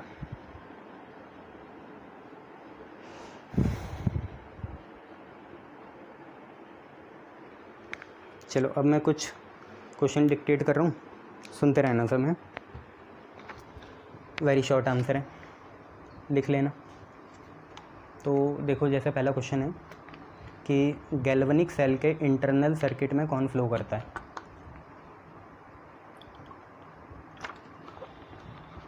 क्वेश्चन लिखते रहो, साथ में नीचे 1-2 लाइन के आंसर होंगे, वो भी लिखते रहो। पहला क्वेश्चन है कि what flows in the internal circuit of a galvanic cell. Galvanic cell के इंटरनल सर्किट में कौन फ्लो करता है? तो आपको पता होना चाहिए भाई, एक्सटर्नली तो इलेक्ट्रॉन फ्लो करते हैं, तो इंटरनली कौन फ्लो करेंगे? आयंस करेंगे, या तो Zn2+ करेगा या Cu2+ करेगा। इंटरनल मतलब सॉल्यूशन के अंदर, तो इसका आंसर होगा आयंस। क्वेश्चन है what flows in the internal circuit of galvanic cell, आपका आंसर आना चाहिए आयंस। ठीक है, नेक्स्ट है write the basic reason that lead storage battery can be recharge. Basic reason क्या है कि लेड स्टोरेज बैटरी को हम रिचार्ज कर सकते हैं। बेसिक रीज़न बताना है कि लेड स्टोरेज बैटरी को हम रिचार्ज कर सकते हैं। आप अपने हिसाब से लिखना, मैं आपको रफ आइडिया देता हूँ। देखो, Pb सल्फेट जो था वो डिपॉजिट हो गया था ना, PbSO4 इलेक्ट्रोड्स में डिपॉजिट हो गया था। तो अगर हम रिएक्शन को रिवर्स कर दें तो वो दोबारा हमारा सॉल्यूशन में आ जाएगा और उसे हम यूज़ कर सकते हैं। तो आपका आंसर कुछ ऐसा होना चाहिए कि since PbSO4 is deposited at electrodes, तो इसे दोबारा यूज़ करेंगे तो हमारी रिएक्शन दोबारा चलने लगेगी, है ना, वो दोबारा काम करने लगेगा, उसे दोबारा डिस्चार्ज के लिए हम तैयार कर लेंगे। तो since PbSO4 is deposit eight electrode, therefore it can be use by reversing the reaction by recharging। Recharge कर लो तो रिएक्शन रिवर्स हो जाएगी। तो ये आपको लिखना दो, ठीक है। PbSO4 डिपॉजिट हो जाता है ना, इसलिए। चलिए, why it is not possible to measure the single electrode potential। Next question है, ये पॉसिबल क्यों नहीं है हमारे लिए कि हम सिंगल इलेक्ट्रोड रिएक्शन लिख लें या कर लें। जैसे हम ऑक्सीडेशन अलग कर लें, रिडक्शन अलग कर लें, एक साथ नहीं करें, है ना। तो क्वेश्चन है why it is not possible to get या टू एनालाइज या टू एक्सपेरिमेंट, जो हमें एक्सपेरिमेंट करना है या ऑब्जर्व करना है single electrode reaction. Because simple सी बात है, oxidation reduction always exist in pair, हमेशा ही पेयर में होंगे, अलग नहीं हो सकते, अलोन नहीं हो सकते, ऑलवेज एग्जिस्ट इन पेयर, इसलिए हम प्राप्त नहीं कर सकते भाई। बिकॉज ऑक्सीडेशन रिडक्शन हमेशा कैसे मिलेंगे? पेयर्स में मिलेंगे, ठीक है। ये ठीक है, और यहाँ पे फिर हम जब पेयर में नहीं मिलेंगे तो यहाँ पे हम उसकी भी हेल्प नहीं ले सकते। We can not take help of standard hydrogen electrode, standard hydrogen electrode की भी मदद नहीं ले सकते। रेफरेंस इलेक्ट्रोड तभी होगा, ऐसी रिएक्शन में होगा जो रेडॉक्स हो, जो दोनों करे, कैथोड एनोड करे, ठीक है, ये याद रखना। चलिए नेक्स्ट क्वेश्चन देखें। नेक्स्ट क्वेश्चन है, name any two metals which can be use for cathodic protection of iron. Iron की कैथोडिक प्रोटेक्शन करने के लिए हम क्या क्या यूज़ कर सकते हैं। दो मटीरियल बताने हैं which can be use for the cathodic protection of iron. Name two metals which can be use for the cathodic protection of iron. तो आपको पता होना चाहिए यार, एक तो जिंक यूज़ कर सकते हैं, दूसरा मैंने आपको बताया था मैग्नीशियम, जिंक और मैग्नीशियम यूज़ कर लो, ठीक है। ये अच्छा, why does a galvanic cell stop to work after some time. Galvanic cell कौन सा वाला, ZnSO4 और CuSO4 वाला।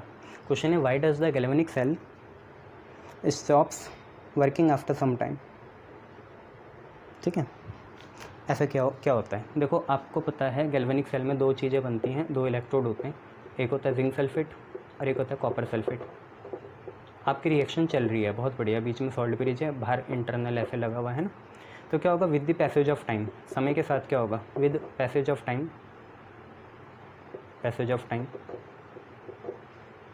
क्या होगा, कंसंट्रेशन जो होगी ना इलेक्ट्रोलाइट की, चाहे ZnSO4 हो चाहे CuSO4 हो, दोनों इलेक्ट्रोलाइट है, कंसंट्रेशन ऑफ बोथ सेल, दोनों सेल्स की कंसंट्रेशन क्या होगी, चेंज होगी। दोनों सेल्स की कंसंट्रेशन क्या हो जाएगी, चेंज हो जाएगी। आई बात समझ में, दोनों सेल की कंसंट्रेशंस क्या होंगी, चेंज होगी, जिसकी वजह से इनके रिडक्शन पोटेंशियल भी चेंज होंगे, इनके रिडक्शन पोटेंशियल्स भी क्या होंगे, चेंज होंगे। दोनों की रिडक्शन पोटेंशियल चेंज हो जाएंगे। आपको पता है कॉपर का होता है 0.34, इसका होता है -0.76 माइनस में। तो एक में ऐसा आएगा at some time, at any instant, किसी इंस्टेंट क्या होगा, दोनों के पोटेंशियल सेम हो जाएंगे, पोटेंशियल ऑफ कॉपर और पोटेंशियल ऑफ जिंक। लगा देना वो 2+ वो वाला है ना, मैं ऐसे लिख रहा हूँ। एट एक किसी समय में दोनों के पोटेंशियल क्या हो जाएंगे, सेम हो जाएंगे, क्योंकि दोनों की कंसंट्रेशन भी सेम होने के चांस हैं। और दोनों के पोटेंशियल सेम हो जाएंगे, इसका मतलब पोटेंशियल डिफरेंस आएगा 0। पोटेंशियल डिफरेंस आएगा 0, इसका मतलब करंट भी कितना आएगा, 0 आएगा, है ना, ये चीज़ है। तो जब पोटेंशियल डिफरेंस 0 हो जाएगा तो रिएक्शन हॉल्ट हो जाएगी। करेंगी क्यों, रिएक्शन तभी काम करती है ना जब कुछ पोटेंशियल डिफरेंस हो, ये तो रिएक्शन हॉल्ट हो जाएगी। ठीक है, ये चीज़ याद रखना। सेल स्टॉप वर्किंग, है ना, सेल काम करना बंद कर देगा, क्योंकि रिएक्शन क्या हो जाएगी, हॉल्ट हो जाएगी, क्योंकि पोटेंशियल डिफरेंस क्या हो गया, सेम हो गया। क्लियर है, शाबाश। अब इसके बाद एक क्वेश्चन ये आ सकता है कि why is it necessary to use a salt bridge in a galvanic cell. Galvanic cell में सॉल्ट ब्रिज का क्या काम है। तो भाई एक तो बात यह है कि ये इलेक्ट्रिकल न्यूट्रलिटी बनाता है, फंक्शन हमने लिखे थे, और दूसरा इसका काम क्या है, इंटरनल सर्किट को पूरा करना, है ना, इंटरनल कनेक्शन को पूरा करना, इनर सर्किट को पूरा करना, और साथ में इलेक्ट्रिकल न्यूट्रलिटी बनाना। इसके बाद आपने ये देखा था what is the role of ZnCl2 in dry cell. ZnCl2 का काम क्या होता है ड्राई सेल में। तो यार ये लोग आपने देखा ही था, अगर आपसे क्वेश्चन पूछें what is the role of ZnCl2 in dry cell, तो पता होना चाहिए आपको क्या बनाते हैं, कॉम्प्लेक्स बनाते हैं। Role of ZnCl2 in dry cell, dry cell में ZnCl2 का काम क्या है, ये कंबाइन होता है किससे, अमोनिया से, क्या बनाता है, कॉम्प्लेक्स, कौन सा, ZnNH3 होल ट्वाइस Cl2, और विच प्रिवेंट फ्रॉम बर्स्टिंग, इससे हमारी बर्स्टिंग बचती, प्रिवेंट फ्रॉम बर्स्टिंग, फटने से बच जाता है सेल। ठीक है, ये याद रखना। ZnCl2 का सिर्फ इतना काम है कि ये जो इवॉल्व हो रही है NH3 उसके साथ मिलता है, कॉम्प्लेक्स बनाता है। ठीक है, नेक्स्ट क्वेश्चन है rusting of iron is quicker in saline water than ordinary water. तो मैंने आपको बताया था, क्वेश्चन है व्हाट इज़ द क्वेश्चन है rusting of iron is quicker in saline water than ordinary water. तो इसका आपने क्वेश्चन का आंसर देखा ही था, क्योंकि सलाइन वाटर में क्या होता है, Na+ और Cl- होता है, जिसकी वजह से कंडक्टेंस बढ़ जाती है, किसकी, ऐसा सॉल्यूशन की जो मेटल सरफेस के साथ क्या है, कांटेक्ट में है, जिसकी वजह से Fe2+ आयन और बनता है, और इससे रस्ट भी बनती है। तो ये सारी चीज़ें आपने देखी थी। तो रस्टिंग क्यों क्विकर हो जाती है सलाइन वाटर में, तो आपको पता होना चाहिए। इसमें जो हमारा सलाइन वाटर होता है उसमें क्या होता है, Na+ और Cl- आयन होता है। इसकी वजह से फॉर्मेशन ऑफ Fe2+ भी क्या होगी, ज़्यादा होगी, क्योंकि इसकी वजह से कंडक्टिविटी क्या होती है, बढ़ती है, कंडक्टिविटी बढ़ जाएगी तो रेडॉक्स रिएक्शन और होगी, तो फॉर्मेशन ऑफ Fe2+ ज़्यादा होगा, जिसकी वजह से जो हमारा रस्ट है Fe2O3.XH2O वो भी ज़्यादा बनेगा। ठीक है, ये इसलिए जो खारे पानी में होता है वो जल्दी ख़राब होता है। ठीक है, ये चीज़ है। Next, what is the change in free energy for galvanic cell and for electrolytic cell. तो यार गैल्वेनिक सेल के लिए तो आपको याद होगा, गैल्वेनिक सेल के लिए फ्री एनर्जी चेंज बताने आपको, है ना। गैल्वेनिक सेल के लिए तो आपको पता ही है, E डिग्री सेल पॉजिटिव होता है तो ΔG नेगेटिव होता है, ये आपको पता होना चाहिए। गैल्वेनिक सेल के लिए आपका ΔG क्या होता है, <0 होता है, और इलेक्ट्रोलिटिक सेल के लिए उल्टा होता है, ΔG नॉन स्पॉन्टेनियस होता है, उसमें तो एनर्जी की रिक्वायरमेंट होती है, तो ΔG आपका क्या होगा, पॉजिटिव होगा, ये खुद नहीं होता, वो खुद हो जाती है। ठीक है, तो ये चीज़ें आपको पता होनी चाहिए। यहाँ पे डेल्टा जी लेस देन 0 है गैल्वेनिक में, और वहाँ ये। अच्छा, क्या होगा, नेक्स्ट क्वेश्चन है, what happens when salt bridge is remove from galvanic cell. क्या होगा, इनर सर्किट बंद हो जाएगा, फ्लो ऑफ इलेक्ट्रॉन भी क्या हो जाएगा, बंद हो जाएगा, और सेल्स काम करना बंद कर देगा, है ना, ये चीज़ें। तो आपसे ये पूछा नेक्स्ट क्वेश्चन कि क्वेश्चन पूछा है आपसे, among 0.01 molar HCl and 0.01 molar NaCl which will have greater delta m naught। इनमें से डेल्टा एम नॉट मतलब molar conductivity at infinite dilution किसकी ज़्यादा होगी। तो यार molar conductivity at infinite dilution जो है वो डायरेक्टली प्रोपोर्शनल होता है मोबिलिटी के, जो आप फिजिक्स में पढ़ते हो। मोबिलिटी मतलब मोशन, और मोशन इन्वर्सली प्रोपोर्शनल होता है साइज़ के। मतलब जितना छोटा साइज़ उतनी ज़्यादा मोबिलिटी, उतना ज़्यादा वो मूव करेगा और उतने ज़्यादा उसकी मोलर कंडक्टिविटी भी होगी। ठीक है, ये इसमें कोई बड़ी बात नहीं है। साइज़ ऑफ H+ छोटा होता है Na से, तो H+ का साइज़ छोटा है, उसकी मोबिलिटी ज़्यादा होगी। साइज़ छोटा मोबिलिटी ज़्यादा, इन्वर्स रिलेशन है, साइज़ छोटा मोबिलिटी ज़्यादा। H+ का साइज़ छोटा है तो उसकी मोबिलिटी ज़्यादा होगी, तो उसकी मोलर कंडक्टिविटी भी ज़्यादा होगी। ठीक है, रिलेशन ऐसे बना देते हैं हम लोग, है ना ये। अच्छा, नेक्स्ट है ये कि इनमें से ग्रेटर कंडक्शन ऑफ इलेक्ट्रिसिटी किसमें होगा।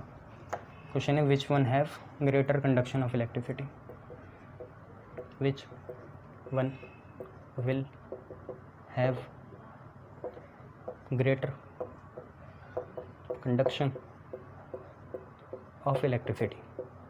इलेक्ट्रिसिटी का ग्रेटर कंडक्शन किसमें होगा। ठीक है, तो आपका है silver wire at 30 degree Celsius and at 50 degree Celsius. Conduction किस में ज़्यादा होगा। Conduction silver wire at 30 degree Celsius या 50 डिग्री सेल्सियस। तो भाई देखो, जहाँ टेम्परेचर ज़्यादा होगा वहाँ रेजिस्टिविटी ज़्यादा होगी और वहाँ कंडक्टिविटी हो जाएगी कम। टेम्परेचर ज़्यादा कहाँ है, 50 में है, तो यहाँ रेजिस्टिविटी ज़्यादा होगी और कंडक्टिविटी होगी कम। तो ज़्यादा कंडक्शन कहाँ होगा, जहाँ टेम्परेचर कम हो, जहाँ टेम्परेचर क्या हो, लो हो। जितना कम टेम्परेचर होगा ना उतना बढ़िया है। टेम्परेचर कम होगा तो कंडक्टिविटी ज़्यादा होगी और रेजिस्टिविटी कम होगी। टेम्परेचर के बढ़ने से रेजिस्टिविटी बढ़ती है, तो 50 डिग्री सेल्सियस की रेजिस्टिविटी ज़्यादा होगी। ठीक है, ये याद रखना। चलो और देखो,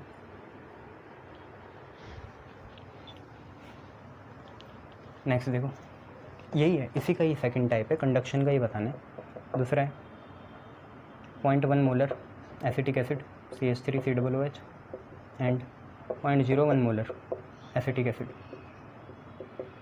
ये आपको बताना है। अच्छा, अब देखो, आप मुझे बताओ मोलैरिटी किसकी ज़्यादा है, ये मोलैरिटी ज़्यादा है, ये कम है। आप मुझे बताओ मोलैरिटी और वॉल्यूम कैसे होते हैं, इन्वर्स होते हैं। Molarity number of moles by volume होता है। देखो, जिसकी मोलैरिटी ज़्यादा होगी उसकी वॉल्यूम क्या होगी, कम होगी। वॉल्यूम मतलब यहाँ डिल्यूशन है ना, क्योंकि मैंने आपको एक चीज़ बताई थी, जितना ज़्यादा डिल्यूशन होगा उतना ज़्यादा आयनाइजेशन के चांस बढ़ जाते हैं।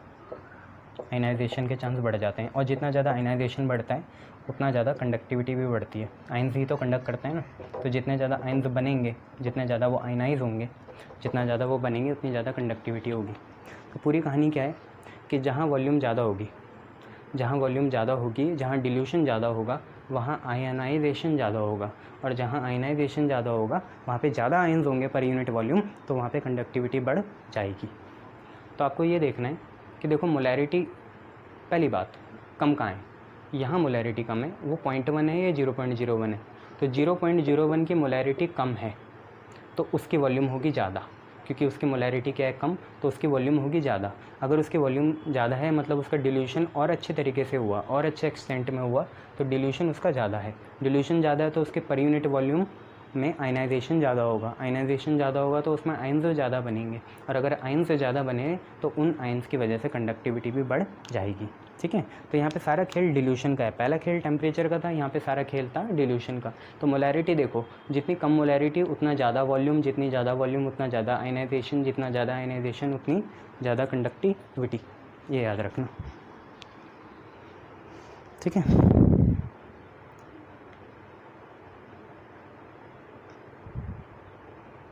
और कोई क्वेश्चन?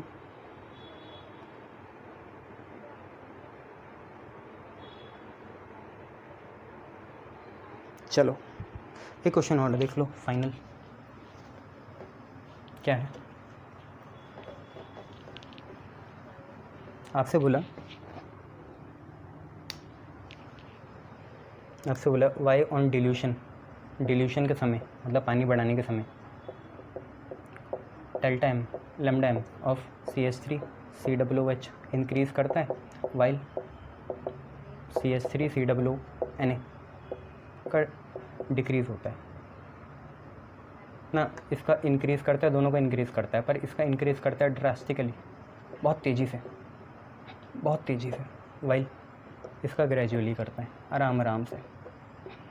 तो पहले हमें ये चीज़ छांटनी पड़ेगी कि दोनों में डिफरेंस क्या है।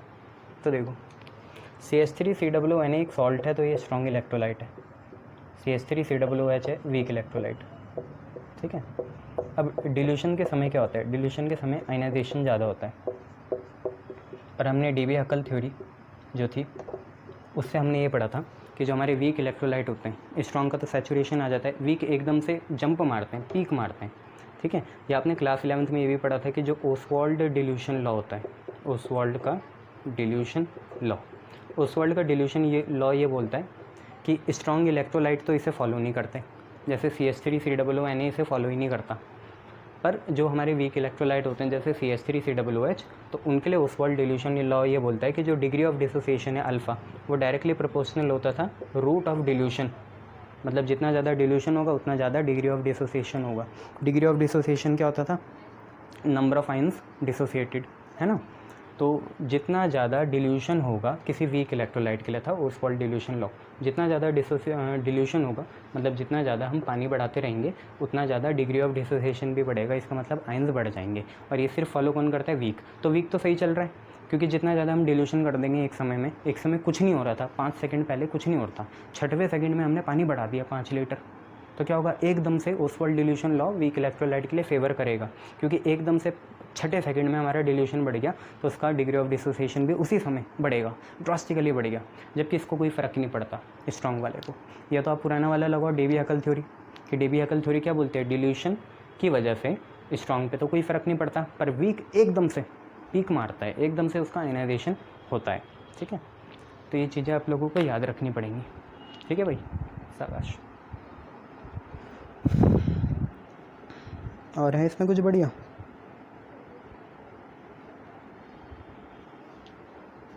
अच्छा, एक क्वेश्चन ये है कि how can you increase the reduction potential of N electrode, किसी इलेक्ट्रोड का रिडक्शन पोटेंशियल कैसे इंक्रीज़ कर सकते हैं?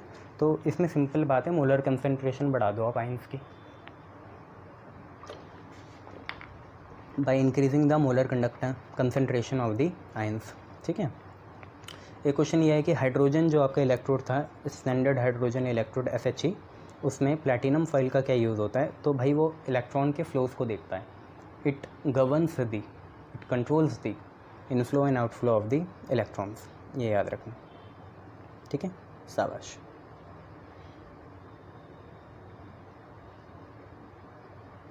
अच्छा, एक और है कि AC जो होता है ऑल्टरनेटिंग करंट, उसी को हम क्यों यूज़ करते हैं इलेक्ट्रोलिटिक सॉल्यूशन का रेजिस्टेंस को मेज़र करने के लिए? तो ये भी एक क्वेश्चन है कि why only AC is use for the measurement of resistance of a electrolytic solution. क्योंकि बेटा अगर हम DC यूज़ करेंगे तो DC के केमिकल इफेक्ट होते हैं, DC इलेक्ट्रोलिसिस भी कर सकते हैं, हम नहीं चाहते कि उसका इलेक्ट्रोलिसिस हो। ठीक है, तो आप याद रखना AC is not use because AC can causes, AC है ना, AC मतलब DC जो है, DC की वजह से आपका इलेक्ट्रोलिसिस हो सकता है, उससे हमें इसे प्रिवेंट करना है, that's why AC is use. AC doesn't cause electrolysis. ठीक है, ये याद रखना। तो सिंपल सा क्वेश्चन ये था, why is AC alternating current use for the measurement of resistance, ठीक है, ऑफ इलेक्ट्रोलिटिक सॉल्यूशन। तो लिख लेना, to prevent the electrolysis from DC।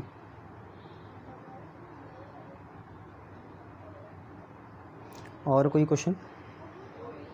Can E degree cell और delta G for a cell reaction ever equal to 0?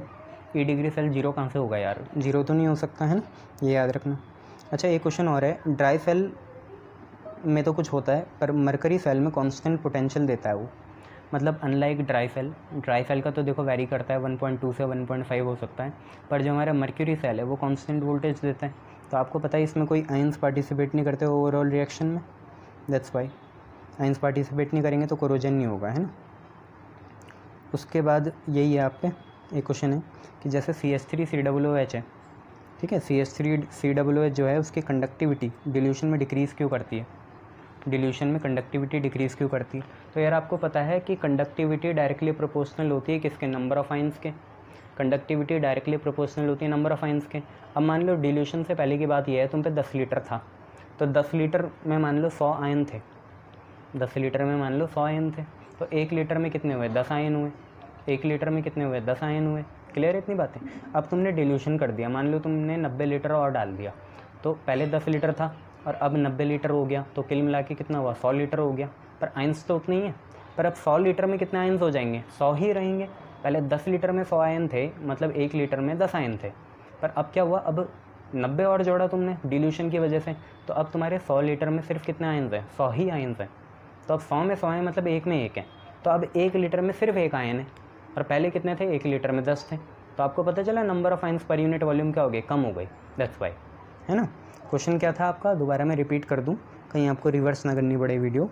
आप पे question था कि conductivity of CH3COOH decreases on dilution, कि डिल्यूशन की वजह से CH3COOH की कंडक्टिविटी क्या होगी, डिक्रीज़ होगी। एक तो वो पहले से वीक इलेक्ट्रोलाइट है, ठीक है, और कंडक्टिविटी का सीधा रिलेशन है आयन से, तो डिल्यूशन के समय क्या होंगे, पर यूनिट वॉल्यूम आयंस क्या हो जाएंगे, कम हो जाएंगे। अभी बताया ना मैंने तुम्हें, 100 में 100 थे, पहले 10 में 100 थे, तो पर यूनिट वॉल्यूम ऑफ आयंस कम हो गए, जिसकी वजह से इसकी कंडक्टिविटी भी घट जाएगी, क्योंकि कंडक्टिविटी सिर्फ आयंस पे डिपेंड करती है।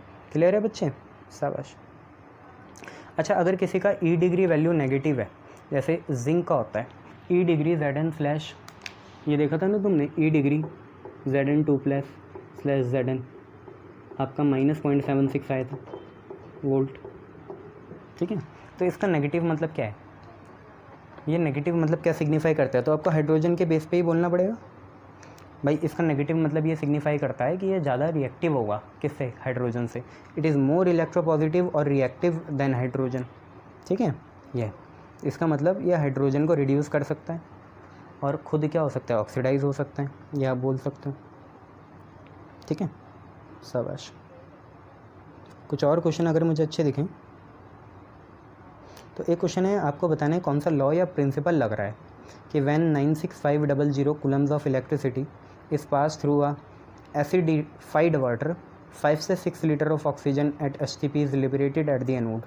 ये क्वेश्चन बोल रहा है जब 96,500 कूलम्स ऑफ इलेक्ट्रिसिटी आप पास करते हैं, ठीक है, किसी एसिडिफाइड वाटर से, तो 5 से 6 लीटर ऑक्सीजन गैस आपको एनोड में ऑब्टेन्ड हो जाती है। तो यहाँ पे आपको लीटर दे रखा है, लीटर मतलब अमाउंट, वेट, और आपने क्या लगाया, चार्ज लगाया। तो चार्ज और वेट की रिलेशन कौन बताता है, फैराडे का फर्स्ट लॉ बताता है। तो फैराडे का फर्स्ट लॉ ही इसको गवर्न कर रहा है। क्वेश्चन क्या था, 96500 कूलम इलेक्ट्रिसिटी आपने पास करी एसिडिफाइड वाटर से, जिसकी वजह से 5 से 6 लीटर ऑक्सीजन एनोड में बन गया, ठीक है। तो ये कौन गवर्न करता है, फैराडे का फर्स्ट लॉ करता है, क्योंकि 5 से 6 लीटर आपका वेट हुआ और चार्ज आपका 96500 कूलम हुआ, तो चार्ज और वेट की रिलेशन कौन बताता है, फैराडे का फर्स्ट लॉ बताता है, ठीक है। ये ऐसी नेक्स्ट है कि when 9650 coulomb of electricity is pass through a solution of copper sulphate 3.175 gram of copper is deposit on the cathode, कि जब व्हेन 9650 कूलम इलेक्ट्रिसिटी इज पास, जब 9650 कूलम इलेक्ट्रिसिटी पास करते हैं कॉपर सल्फेट के सॉल्यूशन से, in the solution of copper sulphate 3.2 grams of copper is obtained. तो भाई मास और चार्ज, क्या, फैराडे का फर्स्ट लॉ, ठीक है। ये अच्छा, एक क्वेश्चन है, increasing order of reducing power में इसे लिखो, increasing order of reducing power में, increasing order of reducing power में कौन कौन है देख लो, एक है आप पे ई डिग्री ए जी, वही होगा A G plus slash A G plus 0.80 volt में। ई डिग्री सी आर होगा, CR3 plus slash CR minus 0.74, और ई डिग्री एच जी होगा 0.79। तो आपको पता है इसको reducing increasing reducing potential value पे वो करना है।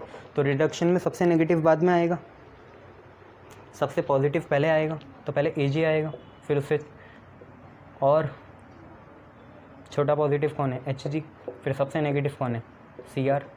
क्योंकि रिड्यूसिंग क्या होता है, जितना ज़्यादा नेगेटिव उतना बढ़िया रिड्यूसिंग, और हमें इंक्रीजिंग ऑर्डर लिखना था, तो सबसे बड़ा वाला सबसे बाद, तो सी आर सबसे बाद, तो सी आर तो नेगेटिव था, अब सबसे ज़्यादा पॉजिटिव सबसे पहले आएगा 0.80। तो भाई इसकी तो नियत ही है एच जी को बीच में आना पड़ेगा, है ना। रिड्यूसिंग में नेगेटिव देखते हैं, ठीक है, और ऑक्सीडेशन में पॉजिटिव। डिस्प्लेसिंग पावर, जितना ज़्यादा नेगेटिव रिड्यूसिंग उतना बढ़िया, जितना ज़्यादा पॉजिटिव ऑक्सीडेशन या जितना ज़्यादा पॉजिटिव ऑक्सीडाइजिंग उतना बढ़िया। और अगर हमें लेस डिस्प्लेसिंग पावर देखनी पड़े तो रिड्यूसिंग होना कैरेक्टर होना चाहिए पॉजिटिव, और ऑक्सीडाइजिंग कैरेक्टर होना चाहिए नेगेटिव। ये सारी चीज़ें आपको याद होनी चाहिए, ठीक है, शाबाश। बस फिर इसमें कुछ बचा नहीं है, इतनी चीज़ें थी, ठीक है। थैंक यू, ये चैप्टर ख़त्म होता हुआ, ठीक है, शाबाश।